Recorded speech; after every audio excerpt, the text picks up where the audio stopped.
Christmas winds sliced through the abandoned military airport like a blade. Shattered streetlights dangled from bent poles, the runway layered with snow and blood. When the first burst of gunfire tore through the control tower, command understood they had walked into a trap.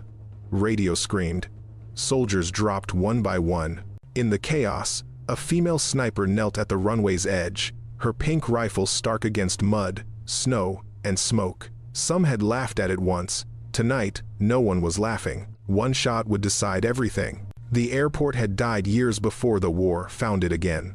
Runway 37 stretched across frozen ground like a scar. Its concrete cracked and buckled from winters nobody had bothered to repair.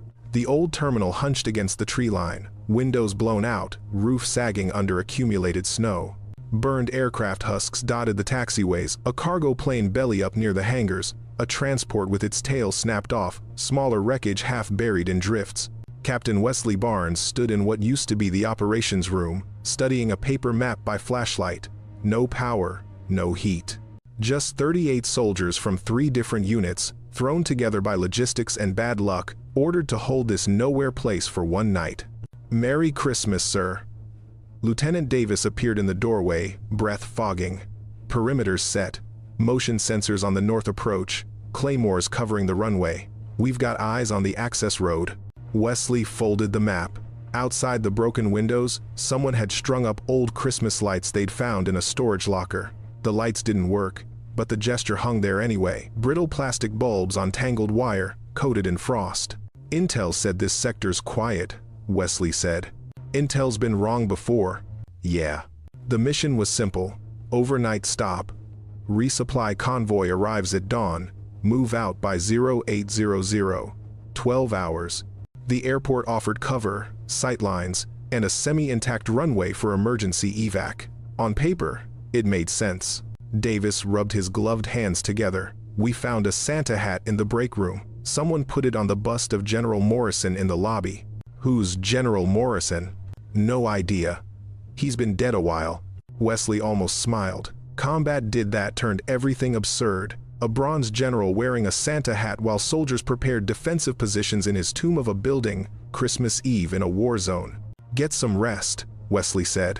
"Rotating watch, 3-hour shifts." Davis nodded and left. Wesley returned to the window. Beyond the runway, the forest pressed close, dark evergreens heavy with snow. Somewhere past that tree line, the front shifted and moved like a living thing. Territory changed hands. Supply lines stretched. Men died over frozen ground that looked the same in every direction. The radio on his belt crackled. "Alpha 3 to command. Movement, northeast sector, roughly 800 meters. Could be wildlife." Wesley keyed the mic. "Keep watching."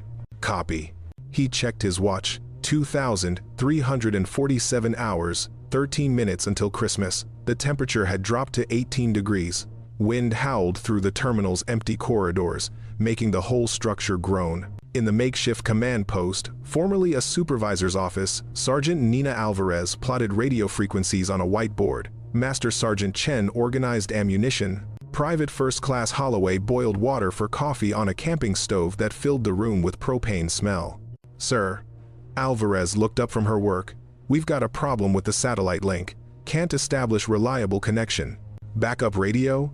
"Working, but range is limited. If we need air support, we're relying on relays."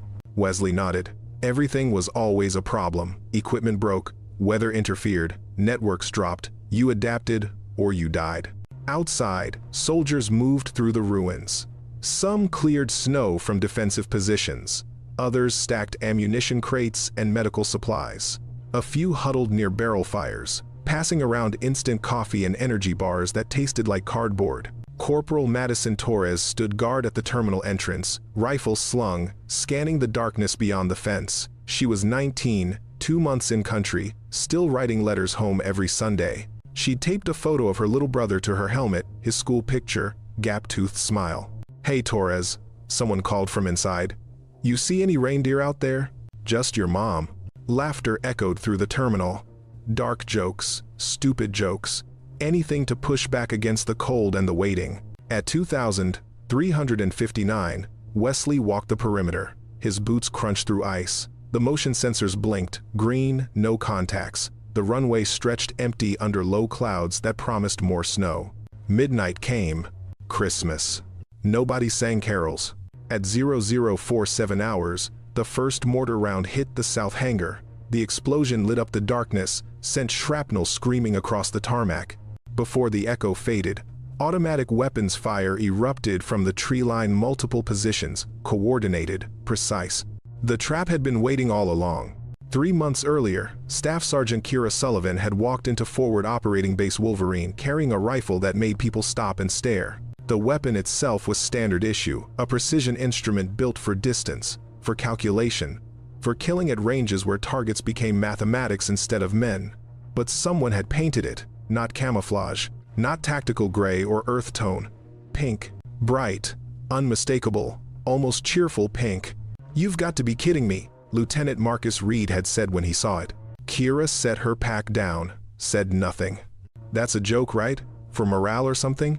She checked the rifle's chamber, ejected the magazine, inspected the feed. Her hands moved with mechanical precision, practiced and certain. "Sergeant, I'm talking to you." Kira finally looked at him. Her eyes were pale gray, the color of winter sky. 26 years old, 5'6", dark brown hair pulled back tight. Lean in the way distance runners are lean, every ounce spare, efficient. "It's my rifle," she said. "It's pink. I'm aware. You think this is some kind of statement? Some feminist thing?" "I think," Kira said slowly, "that it shoots the same as it did before." Reed laughed, but it wasn't a friendly sound. "You're supposed to be one of the best. That's what the transfer papers said. Top marks at sniper school. Confirmed kills from distances I can't even see. And you show up with a weapon that looks like it belongs at a birthday party." Kira slid the magazine back in. "Who taught you to inspect someone's kit before introducing yourself?" Reed's face darkened. "Watch your tone. Watch your assumptions." They stared at each other. Other soldiers watched from a distance, curious, waiting to see how this played out. Captain Wesley Barnes appeared then, coffee mug in hand, assessing the situation with one glance. "Lieutenant Reed, don't you have a supply manifest to review?" "Sir, this soldier is under my command now. That'll be all." Reed left, throwing one more look at the pink rifle. Wesley turned to Kira. "Staff Sergeant Sullivan, welcome to Wolverine." "Thank you, sir. Let's talk." They walked to the shooting range, a cleared stretch of ground with targets at various distances. Wind rippled across the open space, cold but not brutal. Clear sky, good visibility. "I don't care what color your weapon is," Wesley said. "But Reed's not wrong about one thing people are going to notice. They're going to ask questions. Some will assume you're making a statement, others will think you're not serious." Kira nodded. "I know. So why?" She was quiet for a moment, looking at the rifle in her hands. The pink stood out against her tactical vest, against the gray-brown landscape, against everything war was supposed to be. "My sister painted it," she said finally. 4 years ago, before my second deployment, she was 14, obsessed with art and color. She said war was already too gray, too dark. She wanted me to carry something that remembered there was color in the world. "Where's your sister now?" "Car accident. 2 years ago. Drunk driver ran a red light on Christmas Eve." The words landed flat, factual. Kira's expression didn't change, but something behind her eyes shifted, a door opening and closing in the same instant. "I'm sorry," Wesley said. "Me too. You could have repainted it." "I could have. But you didn't." "No, sir." Wesley drank his coffee, thinking. In war, soldiers carried talismans, photographs, letters, pieces of home made physical. Some were private, tucked in pockets. Others were visible patches, coins, bracelets. Kira's talisman just happened to be her primary weapon. "Can you shoot with it?" he asked. "Yes, sir." "Show me." Kira moved to the firing line. She dropped prone, settled the rifle, adjusted for wind and distance. The target was 800 meters out, a human silhouette on a pole. She breathed, calculated, breathed, again, fired. The target's head snapped back, center mass. "Again," Wesley said, "different target, 1,200 meters. Same process, same result, 1,500. The wind picked up. Kira waited for it to settle, compensated, fired. The distant target jerked. Wesley lowered his binoculars. Reed was right about one thing your file says. You're exceptional. Graduated top of your class. Multiple confirmed eliminations at extreme range. Recommendation letters from 3 different commanders. I do my job, sir. Why'd you transfer here? Requested it. This is a shit assignment, Sullivan. We're holding territory nobody wants, fighting over ground that changes hands every month. Why would someone with your record volunteer for this? Kira stood, dusted snow from her uniform. Because that's where the shooting is. Simple, direct. Wesley recognized the type soldiers who understood their purpose and pursued it without decoration or justification. Warriors in the old sense. All right, he said. You're attached to Overwatch Team 2. Report to Sergeant Chen. He'll brief you on sector assignments and rules of engagement. Yes, sir. And Sullivan? About the rifle. Next person who gives you shit about it, send them to me. Kira almost smiled. That won't be necessary, sir. She was right. By the end of the week, nobody mentioned the pink rifle anymore. Kira's work spoke for itself, precise, methodical, devastating. She operated alone or with a spotter, taking positions in ruins and rooftops, covering advances and retreats with shots that seemed impossible until they weren't. The pink weapon became familiar. Then it became lucky. Soldiers started saying if you saw the pink rifle, you were on the winning side. But Kira never talked about it. Never explained beyond that one conversation with Wesley. The rifle was her sister's final gift, a piece of brightness in the gray machinery of war. She carried it, she used it, and every shot was a memory of someone who had believed color mattered even in darkness.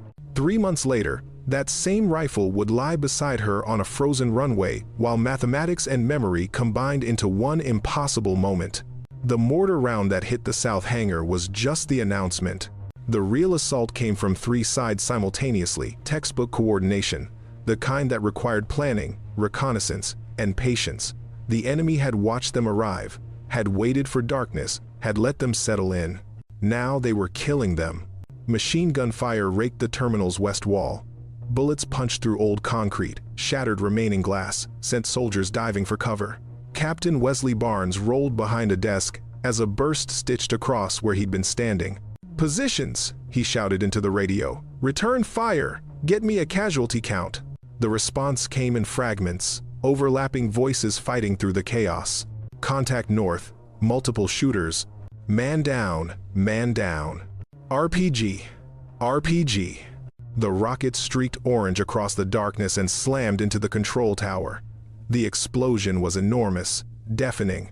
The tower's upper section disintegrated, steel and concrete tumbling onto the runway below. The blast wave rolled through the terminal, knocked pictures from walls, collapsed a section of ceiling. In the command post, Sergeant Alvarez grabbed the satellite radio. Dead, she switched to backup. Any station, this is Firebase Echo, requesting immediate support. We are under coordinated assault, multiple casualties. Hostile forces on 3 sides. Request air support and medevac. Over. Static. Any station, Firebase Echo, do you copy? More static, then a garbled voice. Echo? Unable weather earliest support. The transmission dissolved into noise. Shit. Alvarez tried again. Same result. The weather system moving through had shut down everything. They were alone. Outside, soldiers fought from behind wreckage and blast walls. Private First Class Holloway fired controlled bursts at muzzle flashes in the tree line. Corporal Torres dragged a wounded soldier toward the terminal, rounds kicking up snow around her boots. Sergeant Chen coordinated the eastern defense, repositioning men as the enemy probed for weaknesses. But the mathematics were bad. 38 defenders against an unknown number of attackers who held the high ground, who had prepared positions, who had cut them off from reinforcement. Wesley moved through the terminal, assessing. 3 dead already, 7 wounded, ammunition holding but not infinite, no air support, no quick reaction force, no extraction until weather cleared. They could hold for a while, maybe until dawn, maybe not. Sir, Lieutenant Davis appeared, bleeding from a cut above his eye, northeast sector. They've got a sniper in the old observation post, maybe 600 meters out. He's picking us off every time someone moves across the runway. Can we suppress him? We've tried. He's dug in, elevated position. Every time we send fire his way, he just waits it out. Wesley looked at the map someone had spread on a desk. The observation post was a concrete bunker on a hill overlooking the airport built decades ago for traffic control, abandoned when the airport closed. From there, a good shooter could dominate the entire runway. Nothing could cross that open ground without being exposed. We need to take him out, Wesley said. With what? Our best rifleman is Hernandez, and he's got a leg wound, can't even stand. What about the sniper teams? Mitchell and James are dead. Rodriguez took shrapnel, half blind. That leaves. Davis stopped. Wesley understood. Sullivan. Yeah. They both thought about it. Kira Sullivan was technically attached to a different unit, had arrived with the convoy just 3 hours before the attack started. She'd been helping unload supplies when the mortars fell. Where is she? Wesley asked. Last I saw, she was on the runway's east side, in a cargo container. Watching the southern approach, Wesley grabbed his rifle. Let's go. They moved through the terminal, past wounded soldiers receiving treatment from medics who worked by flashlight. Someone was praying in Spanish, someone else was screaming. The sounds of war compressed into rooms that had once processed baggage and boarding passes. The cargo container sat where the old ground crew had left it, rusted orange, riddled with bullet holes from previous conflicts. Wesley approached carefully, announced himself. Sullivan. Captain Barnes. Permission to enter. Clear. Inside, the container was dark except for a chemical light stick that cast green glow. Kira lay prone near a gap in the metal, the pink rifle resting on a makeshift sandbag rest. She had a rangefinder, a notebook with calculations, and an unopened energy bar. Status? Wesley asked. Quiet on this side. They're focusing north and west. We've got a problem. Wesley explained about the enemy sniper, the observation post, the runway that had become a kill zone. Kira listened without interrupting. When Wesley finished, she asked, Distance? 600 meters, give or take. Wind? Steady from the northwest, maybe 10 knots. Visibility? Shit, snow's picking up. Kira thought about it, looking through the gap at the darkness beyond. 600 meters, elevated target, prepared position. I can do it. How sure? 90%. Wesley had worked with snipers long enough to know that was as confident as they got. 90% meant yes, barring bad luck. All right. What do you need? Clear sight line. 3 minutes undisturbed. Someone to spot corrections if I miss first shot. Davis can spot. I'll coordinate suppressing fire to keep other hostiles heads down. Kira checked her rifle, loaded a fresh magazine. The pink stood out even in the green chemical light, looking alien and purposeful at once. Moving to position, she said. They exited the container and crossed to the terminal's northeast corner, where a section of wall had collapsed and created a natural shooting position. Kira settled in, Davis beside her with binoculars and a radio. Wesley moved back to coordinate. All units, be advised, we're taking a shot at hostile sniper in the observation post. Prepare to suppress surrounding positions on my mark. He counted down. 3, 2, 1. Execute. The terminal erupted with covering fire, rifles, machine guns, everything they had poured rounds toward the tree line and enemy positions. Not aimed to kill, just noise and violence, making the enemy duck and hesitate. In that window of chaos, Kira worked. She ranged the target. 618 meters, slight uphill angle, wind from left, gusting now, harder to calculate. Snow falling, visibility degrading. The enemy sniper was smart, he hadn't revealed his exact position, just fired from different angles within the bunker. But Kira had watched his patterns. He favored the right side opening, where the concrete gave better cover. 3 shots from there in the last 20 minutes. She made her calculations. Adjusted scope. Breathed. Target acquired, Davis whispered beside her. Right side opening, partial exposure. Kira saw him, a shape, barely distinguishable, a suggestion of form in the darkness. At 600 meters in these conditions, it wasn't a shot. It was educated guessing, refined into science. She fired. The pink rifle's muzzle flash lit up their corner. The round crossed the distance in less than a second. Through his binoculars, Davis watched the observation post. Miss. High. And left. Kira adjusted. The enemy sniper had definitely noticed she'd seen the muzzle flash, knew someone was shooting back. He'd be moving now, changing position or going deeper into cover. But soldiers had patterns. Under pressure, training took over. He'd probably shift to the left opening, mirror position, same elevation. Kira aimed there. Breathed. Waited. A shape appeared. She fired. "Hit," Davis said. "Target down." The suppressing fire continued for another 30 seconds, then Wesley called the ceasefire. The battlefield quieted to sporadic shooting and the moaning of wind through ruins. "Confirm kill," Wesley's voice crackled over radio. Davis studied the observation post through his binoculars. No movement. No follow-up shots. He's out. Relief spread through the terminal. Soldiers could cross the runway again without being killed. The kill zone had reopened. But Kira wasn't celebrating. She was looking east, toward the far edge of the airport where the forest pressed close. Something had been bothering her since the attack started.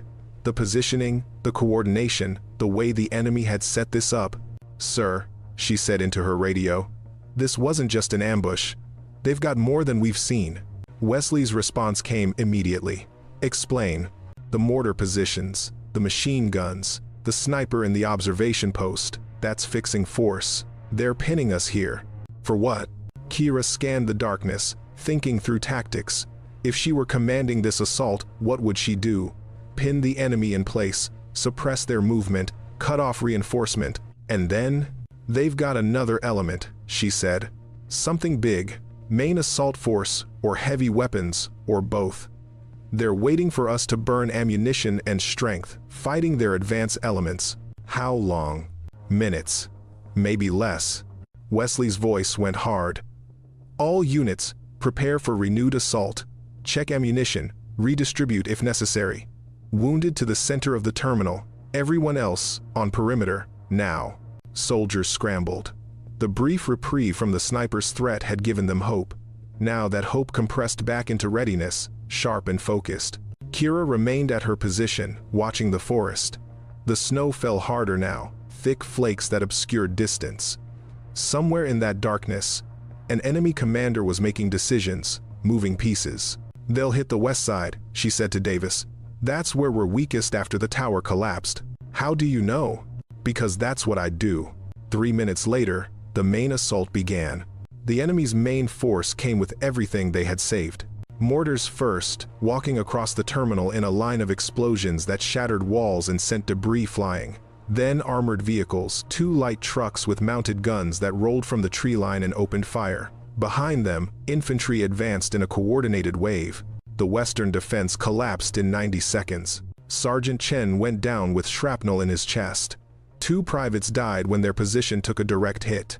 The rest fell back toward the terminal's interior, firing as they retreated.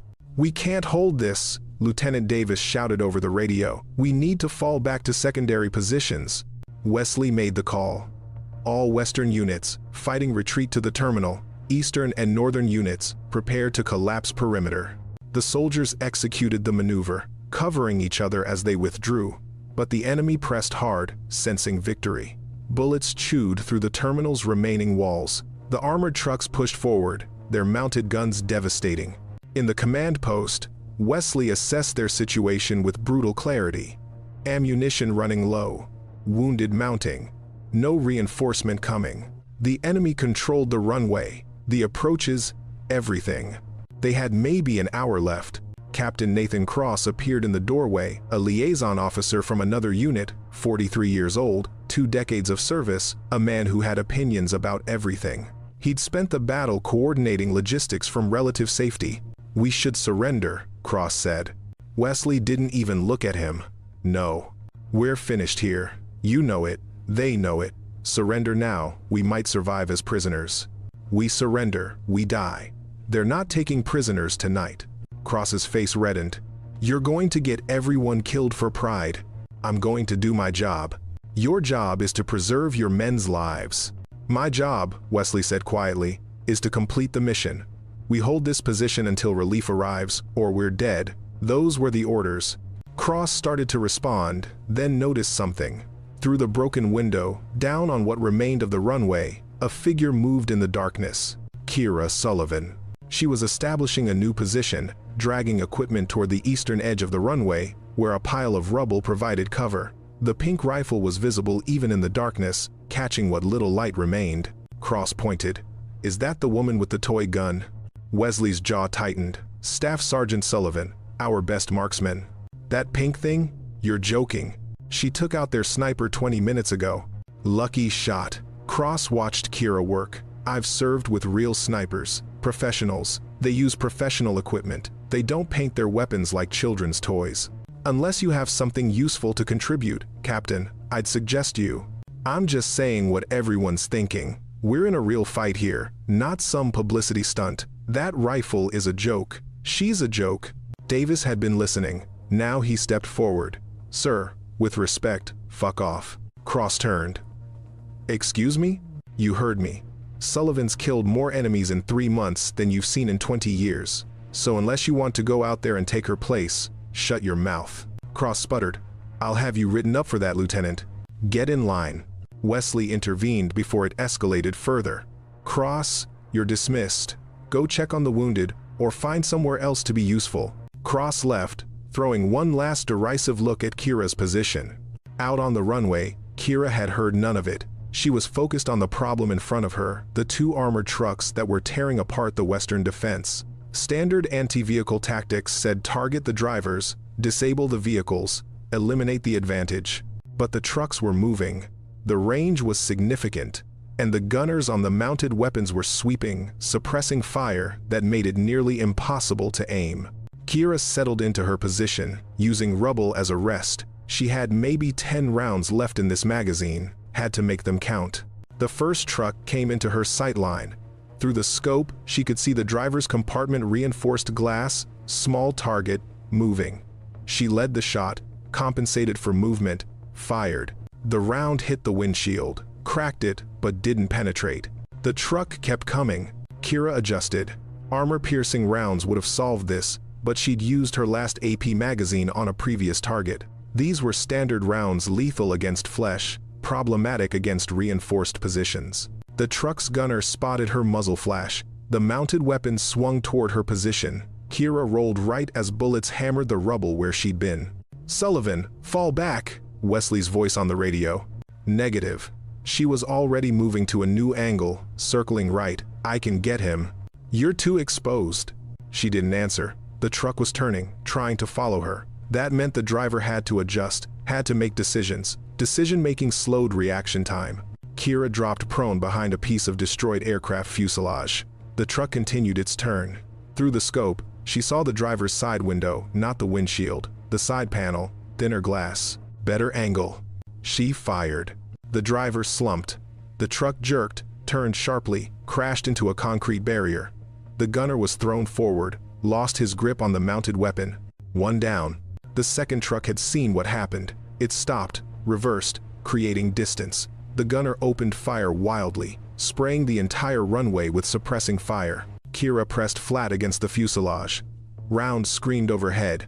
Snow and frozen ground kicked up around her. This gunner was smarter. He knew roughly where she was using superior firepower to keep her pinned while infantry advanced. She was trapped, couldn't move without being cut down. Couldn't shoot from here, no angle. The infantry kept coming. 2 minutes and they'd overrun her position. Through her scope, Kira studied the second truck. The gunner was exposed but protected by the weapon's shield. The driver was invisible behind armored glass. No easy shot, but every vehicle had weaknesses. She shifted her aim downward, the front tire. If she could disable the truck's mobility, it became a stationary target, much easier to deal with. She fired 3 shots in rapid succession. 2 hit, 1 miss. The tire deflated, rim grinding against ground. The truck lurched, driver struggling to maintain control. The gunner's aim went wild. In that moment of chaos, Kira put a round through the side window. The second truck went silent. But the infantry hadn't stopped. They were 20 meters away now, using the truck as cover, advancing with disciplined fire and movement. Kira grabbed her rifle and ran. She sprinted across the runway toward the terminal, bullets tracking her movement.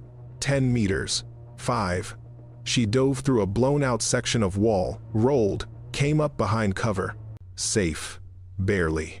She checked her rifle. 4 rounds left in this magazine, 2 full magazines remaining, enough for 12 more shots. After that, she'd be down to her sidearm.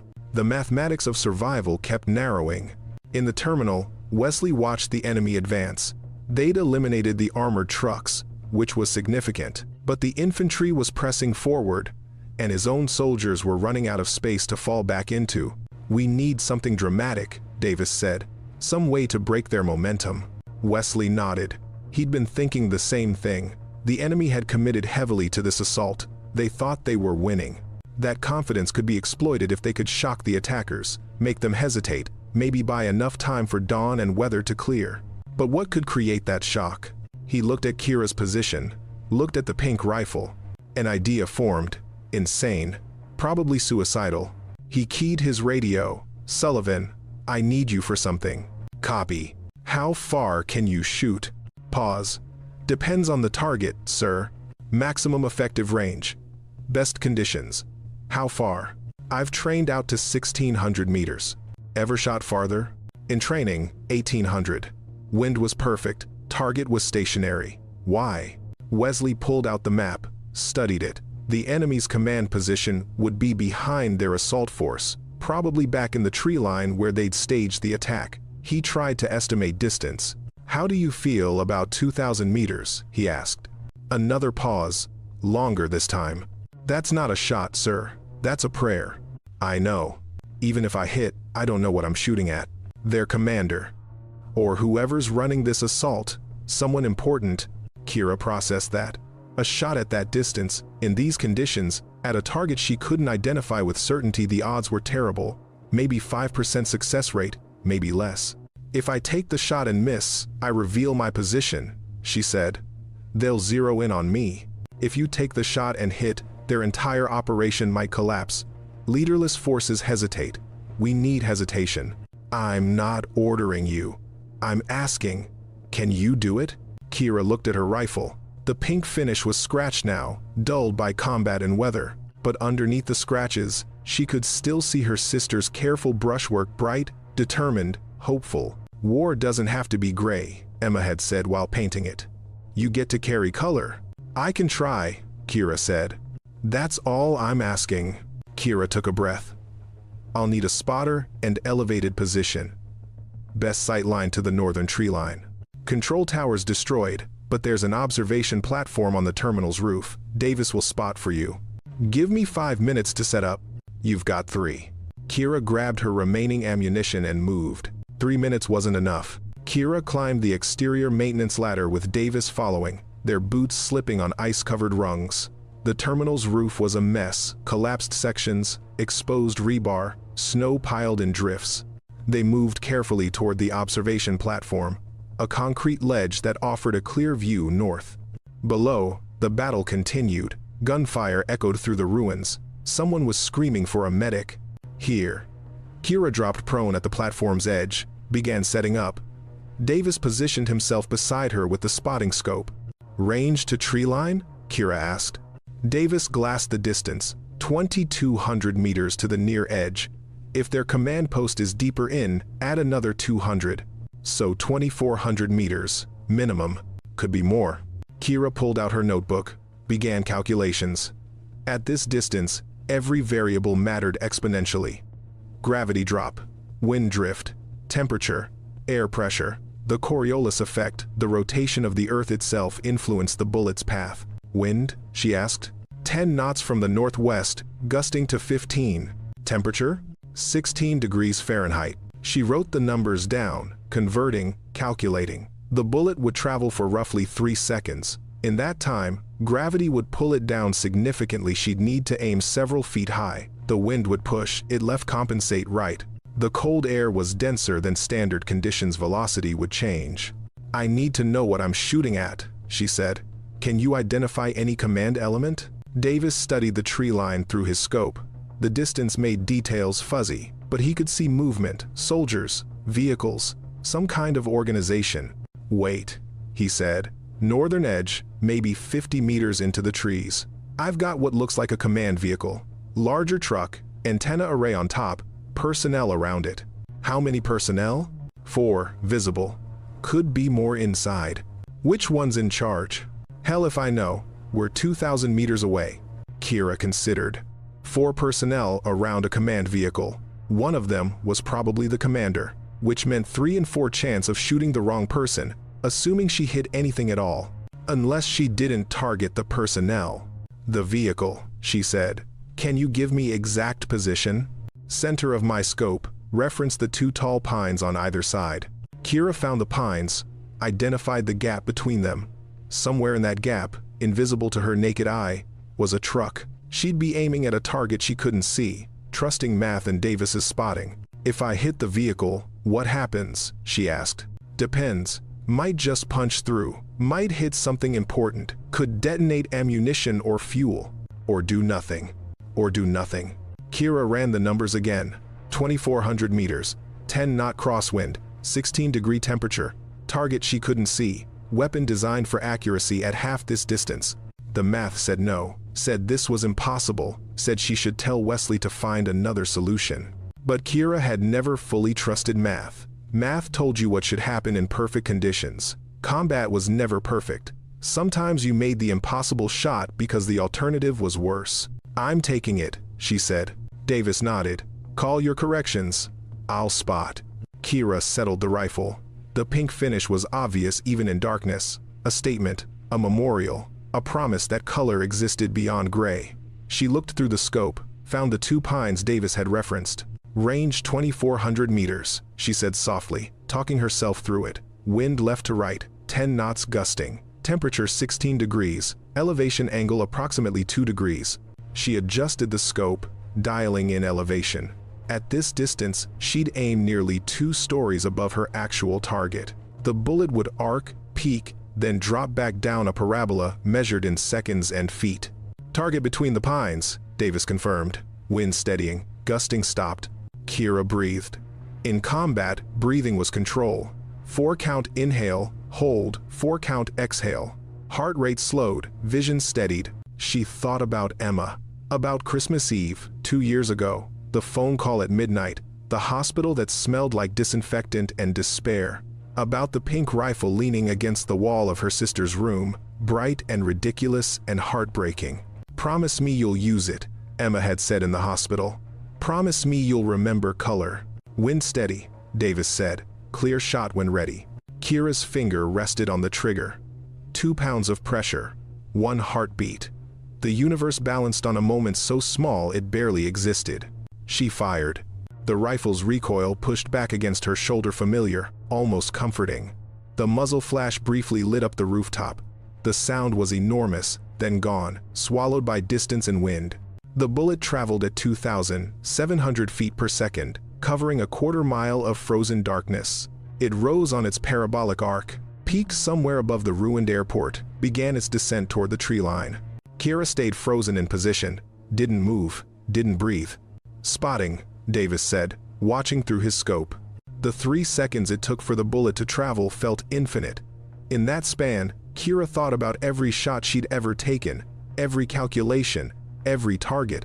She thought about her sister's art studio, cluttered with paints and brushes and unfinished canvases. She thought about the drunk driver who'd run the red light, about the color of Christmas lights reflected in snow, about whether math and memory could combine into something greater than both.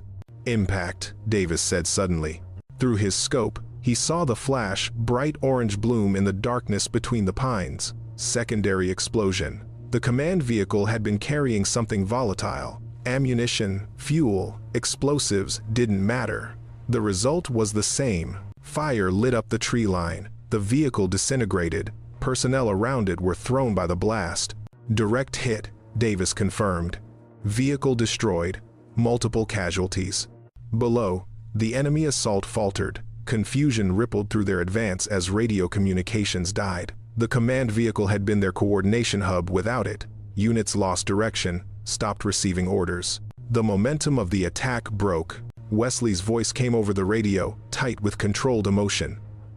All units, counterattack. Drive them back while they're confused. Now, now, now! The American soldiers surged forward. Fresh adrenaline pushed past exhaustion. They'd been losing, been on the edge of annihilation, and suddenly, the enemy was retreating. Kira watched through her scope. The tree line was chaos now, soldiers running, some trying to regroup, others simply fleeing. No coordination, no leadership. 2,400 meters. One shot. Did that actually just happen? Davis asked. Kira lowered her rifle. Her hands were steady, but something in her chest felt loose, unanchored. She'd taken shots at difficult ranges before, had made calculations that seemed impossible. But this, yeah, she said quietly. I think it did. They climbed down from the roof as the battle turned. The enemy was withdrawing, leaving their dead and wounded behind. American soldiers secured the perimeter, checked bodies, collected weapons. When Kira reached the ground floor, soldiers looked at her differently. Some nodded, some stared. One sergeant approached, said simply, "Thank you," and walked away. Captain Cross was there too, watching from a doorway. His expression was complicated embarrassment, maybe, mixed with something else. He opened his mouth as if to speak, then closed it, turned away. No apology. Not yet. Maybe not ever. But the contempt was gone from his face. Kira didn't care. She'd learned a long time ago that proving yourself to doubters was pointless. You did the job, or you didn't. The rest was noise. She found a quiet corner, sat down against a wall, and began cleaning her rifle. The pink finish was scratched worse now, marked by combat. But Emma's careful brushwork was still visible underneath bright against the gray. You get to carry color, her sister had said. Tonight, that color had traveled 2,400 meters through darkness and proven that impossible was just a failure of imagination. Dawn was still 2 hours away when the enemy made their final attempt. They'd withdrawn to the tree line, reorganized under whoever had survived the command vehicle's destruction, and decided to try one more push before daylight made their position untenable. It was desperate, aggressive, and almost worked. This time they focused everything on the terminal's north side, where the collapsed section of roof created a vulnerable entry point. No mortars, they were out of those, or the tubes had been damaged. Just infantry, moving fast, using darkness and audacity. They broke through the perimeter. Fighting went room to room. Close quarters, brutal and intimate. Soldiers grappled in corridors, fired at point-blank range, used knives when magazines ran empty. Lieutenant Davis took a round through the shoulder, kept fighting with his sidearm. Corporal Torres killed 2 attackers with her combat knife before taking a bullet to the leg. The terminal became a meat grinder. Kira heard it happening from her position on the eastern edge. She grabbed her rifle and moved toward the sound, but by the time she reached the terminal, the close quarters battle made her weapon useless. A sniper rifle needed distance. Here, in hallways and stairwells, it was dead weight. She drew her sidearm and joined the fight. The battle compressed into 10 minutes of violence that felt like hours. Enemy soldiers pushed into the terminal's heart. American defenders pushed back. Wesley fought alongside his men, rifle empty, using it as a club. Sergeant Alvarez detonated a grenade that took out 3 attackers and nearly collapsed another section of ceiling. Then, as suddenly as it began, it ended. The enemy withdrew. Not because they'd been beaten. They still had numbers, still had fight left. They withdrew because the weather was clearing. Dawn was coming. Air support would arrive with the light, and when it did, they'd be destroyed. So they pulled back, retreated into the forest, vanished like smoke. The terminal fell silent except for groaning wounded and the crackle of small fires. Wesley did a count. 23 Americans still alive. 15 wounded, 8 dead. They'd held, barely. Medics worked by flashlight and chemical glow sticks. Morphine for the worst cases, pressure bandages. Someone hummed Christmas carols, maybe from shock, maybe from relief. The sound was discordant, strange. Kira found herself back on the roof as first light touched the horizon. She'd helped carry wounded, distributed ammunition from the dead to the living, done the necessary work of aftermath. Now she needed air that wasn't thick with cordite and blood. Davis was there already, his shoulder bandaged, looking north toward the tree line. His spotting scope lay beside him. "They're really gone," he said. Kira nodded. "That shot you made. 2,400 meters in the dark. I've been thinking about it." He turned to look at her. "That shouldn't have been possible." It wasn't. Mathematically, I mean. The odds were, I know the odds. I ran the numbers myself. 5%, maybe less. He paused. So how? Kira was quiet for a long moment, watching the sky lighten. Pink and orange touched the clouds, Emma's favorite colors, the ones she'd painted everything with. My sister believed in color, she said finally. Believed it mattered in a world that tried to drain it away. I carry that rifle because it reminds me she was right. That even in this, she gestured at the ruined airport, the smoke, the blood, even in this, we get to choose what we carry, what we remember. But the shot was math and practice and experience. But it was also memory. My sister's memory, alive in my hands. She touched the pink rifle. Sometimes impossible just means we haven't tried the right combination yet. Davis nodded slowly. I'm sorry I doubted you. Earlier, when you first showed up with that weapon, I thought. I know what you thought. Everyone does. I was wrong. Yeah, you were. They watched the sunrise together. Below, soldiers moved through the terminal, securing the perimeter for the convoy that would arrive with full daylight. Medevac helicopters were already en route. Wesley found them on the roof an hour later. He carried coffee in paper cups, miraculously hot. Thought you could use this? He said. They accepted gratefully. The coffee was terrible instant, overbrewed, probably 3 hours old. It tasted like salvation. I need to debrief everyone, Wesley said. Get statements, document what happened. But first, I wanted to talk to you, Sullivan. Command's going to want to know about that shot. The impossible one. They'll ask questions, want verification, probably send people to measure the distance and confirm the kill. I understand. They'll also want to know about your weapon. Wesley looked at the pink rifle. Some will think it's unprofessional. Others will think it's a publicity stunt. A few will understand, but not many. Kira nodded. She'd expected this. What they think doesn't matter to me, Wesley continued. What matters is that you saved lives tonight. Dozens of them. That shot broke their assault, gave us time to regroup. Without it, we'd all be dead. Just doing my job, sir. No. Wesley shook his head. You did something beyond your job. You took a shot that training says shouldn't work, that every tactical manual would advise against. You trusted skill and instinct over doctrine. That's not following orders, that's showing judgment under fire. He sipped his coffee, considered his next words carefully. I'm putting you in for a commendation, he said. Probably won't go anywhere, bureaucracy being what it is. But it'll be on record. What you did, the distance, the conditions, the result. Thank you, sir. Don't thank me yet. The attention's going to be uncomfortable. People will want interviews, want you to explain the pink rifle, want to make you into some kind of symbol. You'll hate most of it. I'll manage. Wesley smiled slightly. I know you will. Carry on, Sergeant. He left. Davis finished his coffee, stood carefully, favoring his wounded shoulder. I'm going to get this properly checked by the medics, he said. You coming? In a minute. Kira stayed on the roof, watching the airport come back to life. The convoy arrived, trucks and support vehicles, fresh soldiers who hadn't spent the night fighting for survival. They looked clean, rested, impossibly young. She thought about the shot. 2,400 meters. The math had said it was impossible, but the math hadn't accounted for memory, for purpose, for Emma's belief that color mattered. Maybe that was the point. Maybe the impossible shot wasn't about the bullet or the distance. Maybe it was about carrying something bright into dark places, about refusing to let gray consume everything. Kira stood, slung her rifle, headed for the ladder.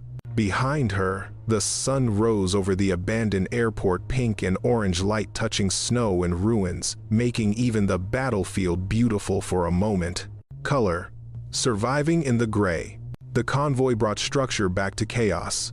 Within 2 hours of sunrise, the airport transformed. Medics treated wounded with proper equipment. Engineers assessed structural damage. A Graves registration team handled the dead with dignity and paperwork. Coffee appeared from somewhere, hot and plentiful.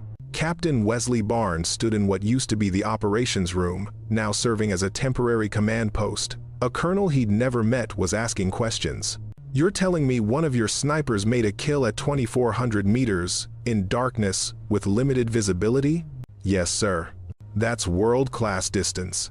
Staff Sergeant Sullivan is a world-class shooter. The colonel looked at his tablet, reviewing after-action reports that had been hastily compiled. Multiple sources confirmed the shot. Command vehicle destroyed, 7 enemy casualties confirmed, assault momentum completely broken. He looked up. This Sullivan, she available for debriefing? She's in the medical tent, getting checked out. Everyone who fought last night is being evaluated. I want to talk to her. This kind of shooting command will want details, range, conditions, weapon specifications. Wesley hesitated. Sir, about the weapon. What about it? It's unconventional. Unconventional how? You should probably see it yourself. They found Kira in the medical tent, sitting on a cot while a medic examined her hands for frostbite. The pink rifle leaned against the wall beside her. Impossible to miss. The colonel stopped, stared. Is that pink? Yes, sir. Wesley kept his voice neutral. That's her service weapon? Yes, sir. The colonel approached slowly, studying the rifle like it was a puzzle he couldn't solve. The bright pink finish was incongruous with everything around it. The military efficiency, the tactical gear, the serious faces. Staff Sergeant Sullivan, he said. Kira stood, despite the medic's protests. Sir, at ease. The colonel gestured to the rifle. That's what you used last night? Yes, sir. It's pink. Yes, sir. Kira had answered this question before, would answer it again. She kept her response simple. Personal reasons, sir. It doesn't affect the weapon's function. Clearly not. Given your performance, the colonel picked up the rifle, examined it professionally, checked the scope, the action, the barrel. What's the range on this? Effective range is approximately 1,600 meters under good conditions. And last night? 2,400 meters, approximately. Maybe more. We measured by map, not laser. The colonel set the rifle down carefully. I need you to tell me everything about that shot. Target selection, calculations, conditions, everything. They talked for 30 minutes. Kira explained the setup, the mathematics, the spotting assistance from Davis. The colonel recorded it all, asked follow-up questions, made notes. What were the odds? He asked finally. In your professional estimation, 5%. Maybe less. But you took it anyway. Captain Barnes asked if I could. I said I could try. That's not the same as saying yes. In combat, sir, I can try is as close to yes as it gets. The colonel nodded slowly. He'd been in combat himself, years ago. Understood that certainty was a luxury firefights didn't provide. Command's going to want to verify the distance, he said. We'll send a team to measure from your position to the impact site. Expect that to happen today. Understood, sir. They're also going to want to know if you can replicate this. If it was skill or luck. Kira met his eyes. It was both, sir. Always is. The colonel almost smiled. Honest answer. I appreciate that. He stood. You did good work last night, Sergeant. Real good work. The kind that saves lives. Thank you, sir. After he left, the medic resumed checking Kira's hands. Mild frostbite on 2 fingers, nothing serious. She'd been in the cold so long her body had started shutting down circulation to extremities. You're lucky you didn't lose these, the medic said, bandaging her fingers. Another hour in that cold. But I didn't. No. You didn't. Outside the medical tent, soldiers moved through the airport. Some cleaned weapons, others filled sandbags, a few just sat and stared at nothing. Post-combat exhaustion, the kind that went deeper than physical tiredness. Corporal Torres found Kira in the afternoon. Her leg was bandaged. She walked with a limp, but she was mobile. They're saying you made some kind of record shot, Torres said. Everyone's talking about it. Distance gets exaggerated. It was a good shot, not a miracle. 2,400 meters sounds like a miracle to me. Kira shrugged. Math and practice. Anyone could do it with enough training. That pink rifle, though. Torres smiled slightly. I'll admit, when you first showed up with it, I thought you were making a statement. Some kind of feminist thing. It's not political. I know. I heard about your sister. I'm sorry. Thanks. They stood together, watching the airport rebuild itself. Engineers were already planning repairs to the runway, clearing debris, marking sections for demolition. My little brother keeps asking when I'm coming home, Torres said quietly. Every letter, every video call. When are you coming home? And I don't know what to tell him because I don't know. This war," she gestured vaguely, "it just keeps going. We take ground, they take it back, we take it again. Nothing changes." Kira understood. The futility gnawed at everyone eventually. You fought and bled and watched people die for territory that would change hands next month, next week, sometimes next day. "Your brother," she said. "What's his name?" "Marcus. He's 11. Tell Marcus you're fighting so he doesn't have to. Not poetic, not inspirational, just true." Torres nodded. "Yeah, maybe." The distance measuring team arrived in the evening, 2 engineers with laser equipment and GPS units. Wesley accompanied them, along with Davis and Kira. They started at Kira's shooting position on the terminal roof. Marked it with GPS coordinates, photographed the setup, documented the sightline, clear view to the tree line, one engineer noted. No obstructions. "What about wind?" the other asked. Davis provided his notes from the previous night. Wind speed, direction, temperature, everything he'd called out to Kira before the shot. "These conditions are terrible for long-range shooting," the first engineer said. "Cold air, wind, darkness. You're adding complexity to every variable." "That's what we had," Kira said simply. They moved to the impact site, walked into the tree line, following the GPS coordinates to where the command vehicle had been destroyed. The wreckage was still there, burned metal, scattered ammunition, dark stains on frozen ground. "Vehicle was here," the engineer said, studying his equipment. "Confirmed by debris pattern and impact crater." His partner worked the laser rangefinder, shooting back toward the terminal, checked the reading, checked again. 2,680 meters, he said. Silence. "You're sure?" Wesley asked. "Positive. 2680. That's 2 kilometers, 680 meters. The engineer looked at Kira. "You shot almost 3 kilometers in darkness. 2,680 meters. The number hung in the air like something physical. More than 24 football fields. A distance where most people couldn't even see the target with naked eye, let alone hit it. Current record for longest confirmed sniper kill is 2,500 meters, the first engineer said quietly. Set by a Canadian sniper in Iraq. You just beat it by 180 meters. Wesley looked at Kira. "Did you know the distance when you took the shot?" "I estimated 2,400. I was wrong." "You were conservative. Better than overconfident." They stood at the impact site, trying to comprehend what had happened. The engineers took photographs, collected evidence, documented everything for the official report. Walking back to the terminal, Wesley said, "This is going to be verified by multiple agencies. They'll want to confirm independently, make sure there's no mistake." "I understand. When they do, when it's official, you'll be in the history books. Record holder for longest combat sniper kill." Kira didn't respond. She was thinking about Emma, about Christmas Eve 2 years ago, about drunk drivers and pink paint and promises made in hospital rooms. "I don't care about records," she said finally. "I know, but other people will. Command, media, other snipers. You'll be famous whether you want it or not." "Great." Wesley smiled slightly. "Could be worse. Could be dead. There's that." That night, the story spread through the base. Soldiers who'd been elsewhere during the battle heard about the shot, wanted details, wanted to see the pink rifle that had made history. Kira avoided most of the attention, stayed in her assigned quarters, cleaned her weapon, wrote a letter to her parents that she'd probably never send. "Mom, Dad, I made a shot tonight that shouldn't have worked. 2,680 meters in the dark. Emma's rifle did it. Emma's paint. Emma's belief that color matters. I know that doesn't make sense, that a bullet doesn't care what color the gun is, but somehow it feels like she was there, guiding it. I miss her. Especially at Christmas. Love, Kira." She folded the letter, put it in her pocket. Outside, snow began to fall again, covering the bloodstains on the runway, making the airport look almost peaceful. In the command post, Wesley finished his official report.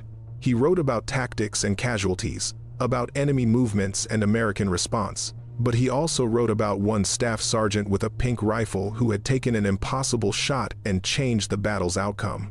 "She showed exceptional skill, judgment, and courage under fire," he wrote. "Recommend commendation for valor." The recommendation would go through channels, get reviewed, probably get downgraded to something less impressive. Bureaucracy always did that. But the shot would remain. 2,680 meters. Confirmed, documented, witnessed. A number that would outlive everyone who'd been there to see it. The enemy didn't return the next day, or the day after. Their assault had broken against the airport's defense, cost them heavily, achieved nothing. Without the command vehicle to coordinate operations, their remaining forces had retreated deep into the forest and stayed there. The Americans used the reprieve to fortify. Engineers repaired sections of the terminal, established proper defensive positions, brought in additional supplies. What had been a desperate overnight shelter became an actual fire base. Captain Nathan Cross found Kira on the third day after the battle. She was at the shooting range, a cleared stretch of runway where they'd set up targets at various distances. She'd been there since dawn, working through drills, recalibrating her scope after the intensity of combat had potentially knocked it off. Staff Sergeant Sullivan, Cross said. Kira lowered her rifle, turned. She hadn't spoken to Cross since the night of the battle, since his contempt about her pink weapon. Cross looked uncomfortable, a man trying to find words he wasn't used to saying. I owe you an apology. Kira waited. What I said during the battle about your rifle, about you, it was out of line, disrespectful. You'd already proven yourself, and I let my own biases blind me to that. Okay. Is that all you have to say? What else would I say, sir? You were wrong. You acknowledged it. Apology accepted. Cross blinked, surprised by the simplicity. He'd probably expected her to make him grovel, or to reject the apology entirely. Instead, she just accepted it and moved on. For what it's worth, he said, that shot you made 2,680 meters. I've never seen anything like it. Never even heard of anything like it. It's going to be studied at sniper schools for decades. It was one shot on one night. Doesn't define anything. It defines you. Kira shook her head. No, sir, it doesn't. I'm defined by all the shots, all the decisions, all the moments. One spectacular success doesn't erase everything else, and it doesn't predict the future. That's a remarkably humble take for someone who just set a world record. It's a realistic take from someone who knows luck played as much role as skill. Cross nodded slowly. I've been in service for 23 years, seen a lot of soldiers, worked with a lot of different people. The best ones, the truly exceptional ones, they all have your attitude. No ego, no need for validation. Just competence and focus. With respect, sir, I don't need character assessment. I need to finish my training. Right. Of course. Cross turned to leave, then paused. One more thing. There's talk of moving you to a training position, having you teach long-range techniques to new snipers. You'd be good at it. I'm good at what I do now. You could help others be good too. I'll think about it. After he left, Kira returned to her drills. The conversation had been necessary but uncomfortable. She didn't hold grudges, didn't have energy for that kind of weight. But she also didn't pretend the disrespect hadn't happened.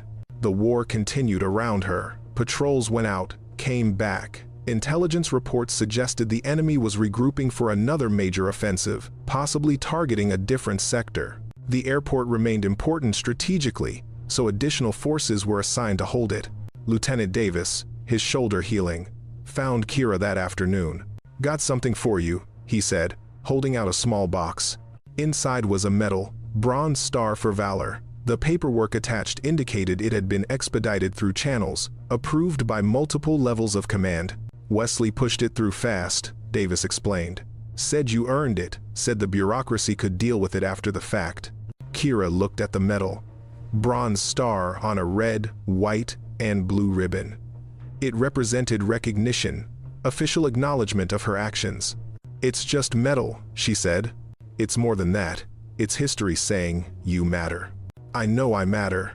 Don't need history to tell me. Davis smiled. You're impossible to compliment, you know that? I've been told. She accepted the medal, put it back in its box. Later, she'd pack it away with her other gear, keep it because throwing away recognition seemed disrespectful to everyone who'd fought beside her. But she wouldn't wear it, wouldn't display it. The pink rifle was the only symbol she needed. A week after the battle, official confirmation came through. Multiple independent sources had verified the distance 2,680 meters. The shot was authenticated, documented, entered into military records. Longest confirmed sniper kill in combat history. The news spread beyond military channels. Journalists requested interviews. News outlets ran stories. The internet, inevitably, obsessed over the pink rifle, some praising it, others mocking it, most just confused by it. Kira refused all interview requests. "Let the shot speak for itself," she told Wesley when he suggested doing at least one official interview. "I don't need to explain it. The media's going to make up narratives if you don't provide one. Let them. Doesn't change what happened." Wesley respected that. In a world where everyone seemed desperate for attention, for validation, for their moment of fame, Kira's refusal to engage was almost revolutionary. The pink rifle became legend without her help. Other soldiers told the story: the Christmas Eve battle, the impossible distance, the woman who carried her sister's memory into combat. The story spread, evolved, grew. Some versions were accurate, some weren't. Kira didn't correct either. 2 weeks after the battle, a package arrived for her. No return address, just her name and unit designation. Inside was a painting. Emma's work, one Kira had never seen before. It showed a woman standing on a hill, holding a rifle, surrounded by darkness. But the darkness was painted in every shade of gray imaginable. Each one distinct, each one purposeful. And the rifle was pink. Bright, defiant, alive. On the back, Emma had written, "For Kira. Because sometimes color needs to shout to be heard. Love always." The painting had been in their parents' house, apparently. Her mother had sent it, thinking Kira might want it now. Kira hung it on the wall of her quarters, the only decoration in an otherwise bare room. That night, she cleaned her rifle by the painting's light, pink weapon and pink canvas mirror images across time. Emma's belief made physical twice, once in paint, once in steel. "You were right," Kira said quietly to the painting, to her sister, to memory itself. "Color matters, even here, especially here."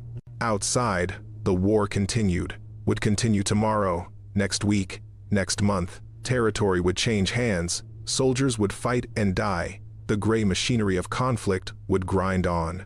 But in one corner of one firebase, a pink rifle stood as proof that gray didn't have to win. That brightness could survive. That impossible was just a word, not a limit.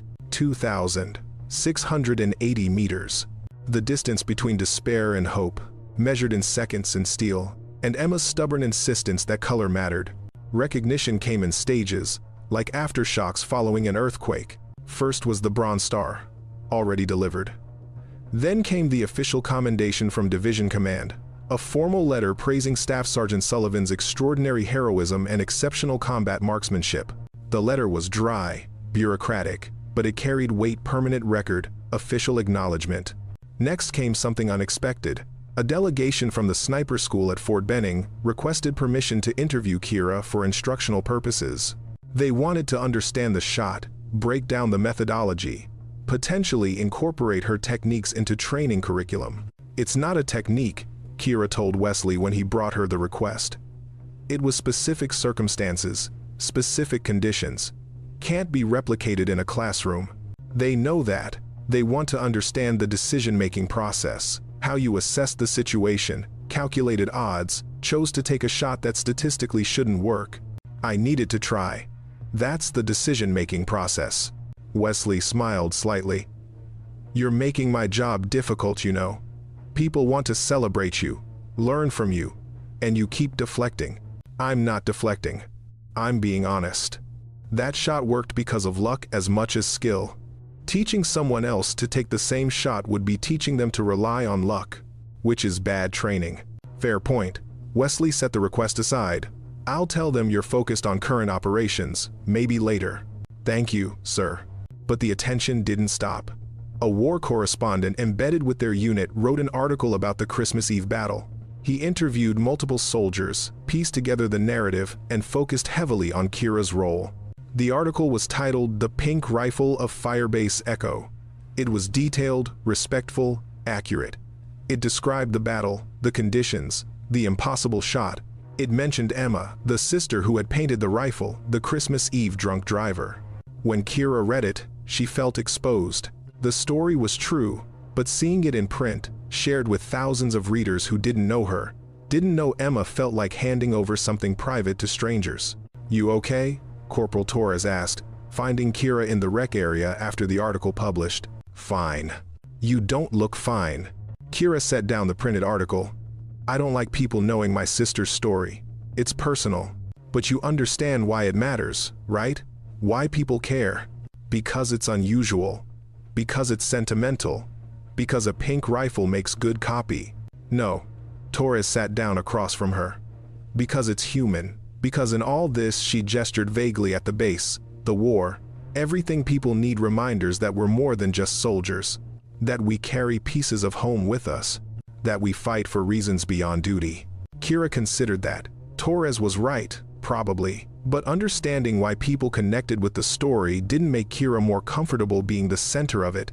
"My brother read the article," Torres continued. "Called me yesterday, asked if I knew you, said you were a hero." "I'm not a hero. You saved lives, including mine. If that's not heroism, what is?" "Doing my job well." Torres laughed, but not unkindly. "You're impossible. Someone should study you for science." The attention eventually settled into something Kira could manage: respect from fellow soldiers, curiosity from newcomers, but not overwhelming. The pink rifle remained distinctive, but now it was distinctive because everyone knew what it had accomplished. 3 weeks after the battle, Captain Wesley Barnes received orders transferring him to a new command. Before he left, he found Kira at the shooting range. "Came to say goodbye," he said. Kira lowered her rifle. "Where are they sending you, sir?" "Staff position. Regional coordination, logistics planning, desk work." He said it with mild distaste. "Congratulations?" "Thanks. I think." Wesley watched her for a moment. "I wanted to tell you something before I left. That night, Christmas Eve, when I asked if you could make that shot, I wasn't sure you'd say yes. The odds were terrible. The situation was desperate. I was asking you to attempt something that could have gotten you killed. You needed someone to try. I was available. It's more than that. You trusted your skill enough to attempt the impossible. That's rare. Most people, they'll talk about being confident, about believing in themselves. But when the moment comes, when it's life or death, they hesitate. Hesitation kills." "Exactly. You didn't hesitate. You calculated, you prepared, you executed. That's why you're exceptional." Kira didn't know what to say to that. Compliments always made her uncomfortable.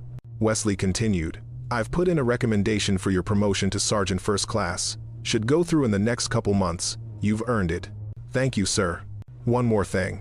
He pulled out a small envelope. "Personal letter. Not official correspondence. Read it when you have time." After he left, Kira opened the envelope. Inside was a handwritten note. "Staff Sergeant Sullivan, in 20 years of service, I've commanded hundreds of soldiers. A handful stand out. The ones who redefine what's possible, who show everyone around them that excellence isn't about natural talent, it's about dedication and courage. You're one of those handful. Your sister would be proud. I'm proud. Keep carrying that color into dark places. Respectfully, CPT Wesley Barnes." Kira folded the letter carefully, put it in her pocket next to the one she'd written to her parents. 2 pieces of paper, 2 different messages, both saying that what she did mattered. Later that day, she received a package from home. Her mother had sent more of Emma's paintings, small ones, sketches and studies Emma had done in the year before her death. One was a self-portrait, Emma at her easel, paintbrush in hand, surrounded by colors. Her expression was focused, content, completely absorbed in creation. Kira taped it next to the rifle painting on her wall. Now Emma watched her from 2 perspectives, as artist and as sister, present in paint if not in person. "Miss you," Kira said quietly to the paintings. "Wish you could see what your gift became." The paintings didn't answer, but in their colors vibrant even in the harsh light of a military quarters, Kira heard Emma's voice anyway. Color matters, always. The base settled into routine. Patrols, training, maintenance, the daily rhythm of military life in a conflict zone. The Christmas Eve battle became a story soldiers told newcomers, The pink rifle became a fixture, and Kira became what she'd always been, a sniper doing her job. But something had shifted. The shot at 2,680 meters had proven something, though Kira couldn't quite articulate what. That skill and luck could combine into moments of grace. That impossible was negotiable. That a sister's love, translated into paint and carried into war, could change outcomes in ways nobody predicted. The legend grew without Kira's participation. Other snipers tried to replicate the distance in training, none successfully. Analysts studied the conditions, the calculations, trying to understand how the variables had aligned. But the real lesson wasn't in the math. It was in the choice to try, to see an impossible situation and attempt it anyway, to carry something bright into darkness and trust it would matter. The pink rifle became a symbol of that choice, not of feminism or protest or statement, but of stubborn hope in the face of everything war tried to take.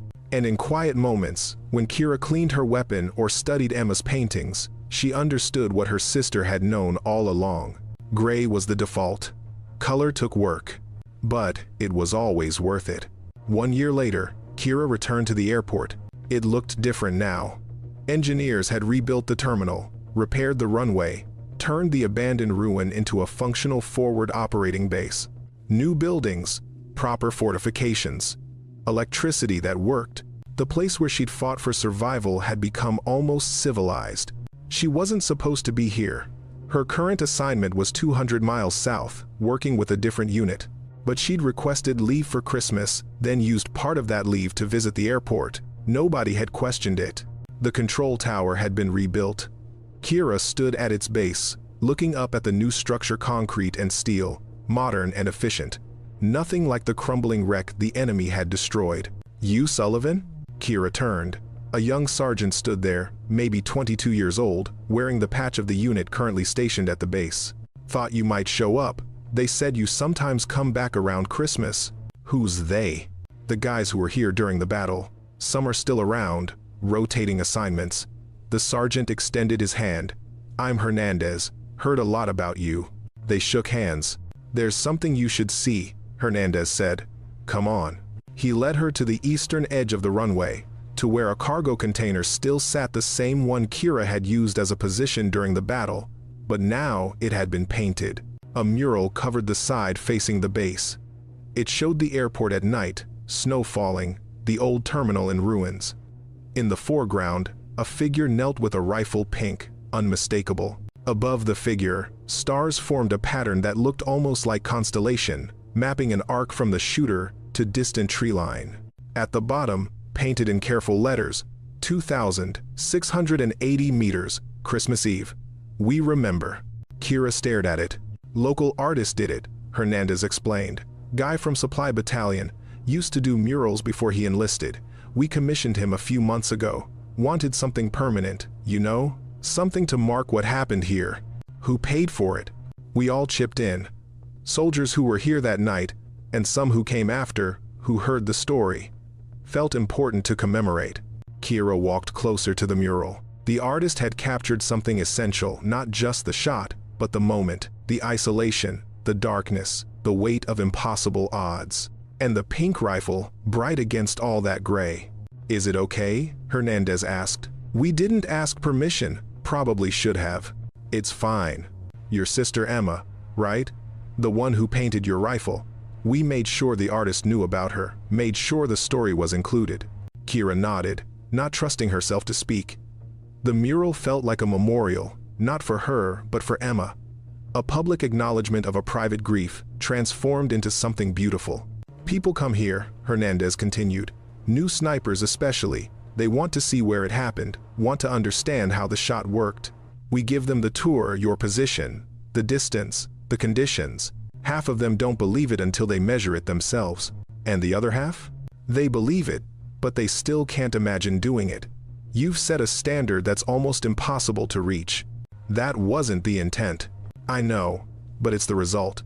Hernandez pulled out a small notebook.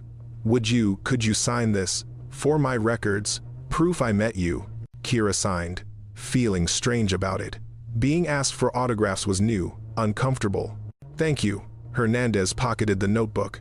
"There's one more thing. Every Christmas Eve, the unit stationed here holds a memorial service for the 8 soldiers who died during the battle, and for everyone else who's fought here. You're welcome to attend, if you want. What time? 1900 hours. At the memorial? What memorial? Hernandez led her to the spot where the terminal's old entrance had been. Someone had erected a stone monument, black granite, polished, with names carved into its surface. 8 names. The soldiers who had died Christmas Eve 1 year ago. Below the names, an inscription. They held the line when the line was all that mattered. December 24. We remember. Kira read each name slowly. Private First Class James Mitchell. Specialist Jennifer Reynolds. Staff Sergeant Marcus Chen. 5 others she'd known, if only briefly, faces remembered in flashlight glow and gunfire. Chen was recommended for a Medal of Honor, Hernandez said quietly. Took out an enemy position single-handedly before he was killed. Saved a dozen lives. He was a good soldier. They all were. At 1900 hours, soldiers gathered at the memorial. Maybe 40 people, including civilians, contractors, translators, a few local workers who'd been hired for reconstruction. Someone had set up portable lights, and Christmas decorations hung from nearby posts, subtle, respectful. Lieutenant Davis was there, his shoulder healed but still favoring it slightly. Corporal Torres, promoted to sergeant now, her leg wound barely noticeable. Others Kira recognized from that night, and many she didn't. A chaplain spoke briefly about sacrifice and memory, about the cost of service and the importance of honoring those who paid it. Then individuals were invited to share memories. Davis talked about Sergeant Chen, about his leadership during the battle. Torres talked about Private Mitchell, who died pulling wounded soldiers to safety. Others shared their own stories. Nobody asked Kira to speak. She was grateful for that. After the formal service ended, people mingled. Someone produced coffee and cookies, civilian comfort in a military setting. Conversation was quiet, respectful. Sullivan. Kira turned. Captain Nathan Cross stood there, looking older than she remembered. He'd been reassigned months ago, but apparently he'd come back for the memorial. Didn't expect to see you here. Could say the same. Cross nodded toward the memorial. I owed them, owed you. That night, he paused, searching for words.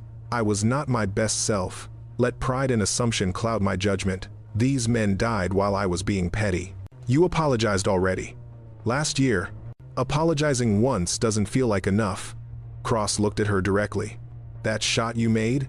That record, it's being taught at sniper schools now. Used as an example of how skill and judgment can exceed theoretical limits. Hundreds of future snipers will learn from what you did. Hope they also learn not to rely on luck. They're learning that too. That excellence requires preparation, training, constant refinement. You embody that. Kira didn't respond. Cross had changed, still formal, still military, but with humility that hadn't been there before. War did that sometimes. Burned away excess and left something truer. I'm retiring next year, Cross said. 25 years, that's enough. Going to teach high school history, maybe coach track. Quieter life. Sounds good, sir. What about you? How much longer? As long as they'll have me. You could write your own ticket now. Instructor position, command track, whatever you want. I want to shoot. Everything else is just interruption. Cross smiled slightly. Same answer you gave a year ago. You're consistent. Consistency matters. They stood together, watching other soldiers share memories and coffee. The Christmas lights cast colored glow over the gathering, red, green, white, warm against the cold night. The pink rifle, Cross said. I understand it now. Took me a while, but I get it. It's not a statement or rebellion. It's memory made physical, grief translated into purpose. We all carry something. Most of us hide it, photos in wallets, letters in pockets. You made yours visible. That takes courage I didn't recognize at first. Kira looked at him. You're being generous with compliments tonight, sir.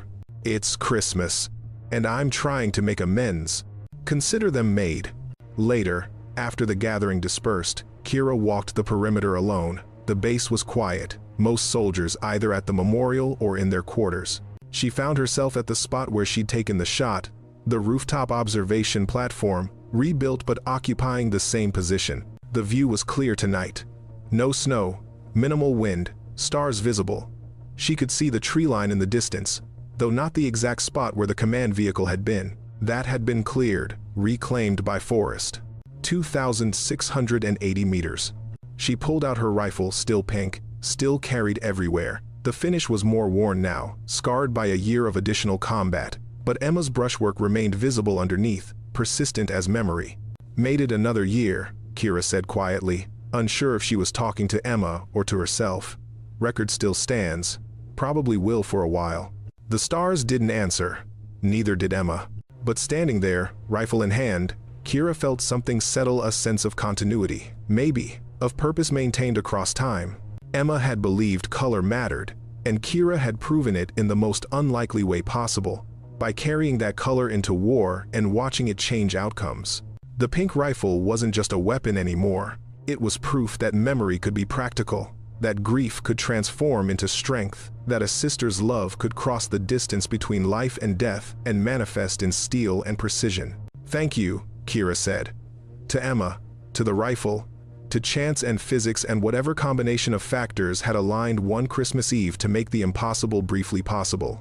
Snow began to fall, light flurries at first, then heavier. It covered the base, the runway, the memorial with fresh white. By morning, the battlefield would look clean again, unmarked. But memory remained. In names carved in granite, in murals on cargo containers, in a pink rifle that refused to let gray win. Kira descended from the roof, headed to her temporary quarters. Tomorrow, she'd return to her unit, continue her service, take more shots at